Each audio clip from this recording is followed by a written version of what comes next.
I'm Cindy Butts and I'm a Senior Independent Panel Member.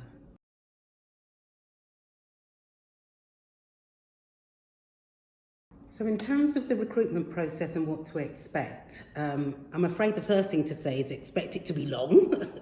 They invariably are, which is not necessarily a bad thing because it actually demonstrates that the process is thorough and that it's robust. But they do tend to be a bit long. But don't let that put you off. The key thing is, well, there are a number of key things, but one of the things is to expect a competency-based process. So that means being prepared both in your application form and hopefully if you get through to the other stages, is to really be able to demonstrate what you have achieved. What we're not looking for is a list of roles that you've performed, but actually what have you been able to accomplish through your various roles. Candidates can also expect the process to be fair. We're not looking for any one type of person. It really just depends on the role that you're going for. So some roles will advertise for very specific types of skills that they're looking for.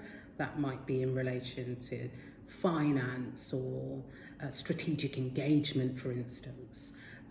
So it's really important that you consider what the body is looking for and how you're able to meet that criteria.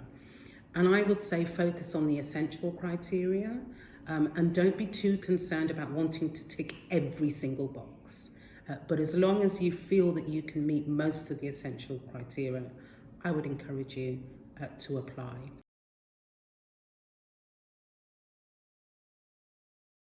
So the fact that we have independent panel members and in some appointments, senior independent panel members, they are an important guarantee that the process has been fair and based on merit and that there is no bias in the system. So they are an important part of that guaranteeing fairness. In addition to that, the Office of the Commission of Public Appointments, who oversees the appointments process and have a very clear set of principles and a code that panel members have to abide by, but also that ministers have to abide by too. So there is accountability within the system itself.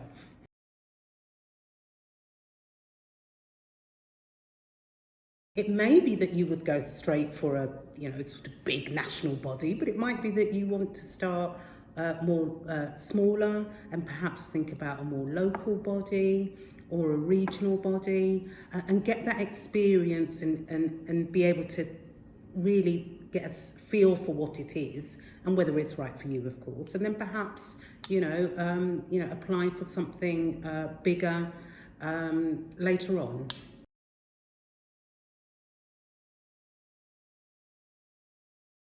So I've held public appointments now for, nearly almost 20 years. My first public appointment was as the Deputy Chair of the Metropolitan Police Authority, overseeing the Metropolitan Police, all of its 44,000 staff at the time, with a budget of 3.4 billion.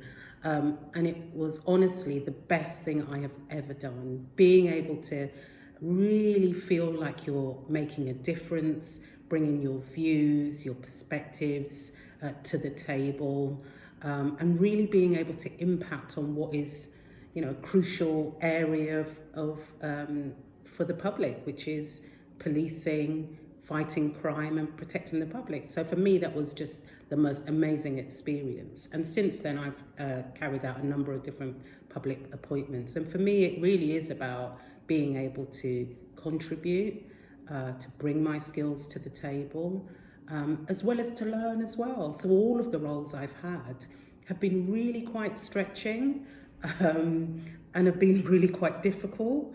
And I've learned so much through that process. So I'm a huge fan of public appointments, and I really would encourage you all to just look out, see what's out there, think about what you can contribute, and just go for it.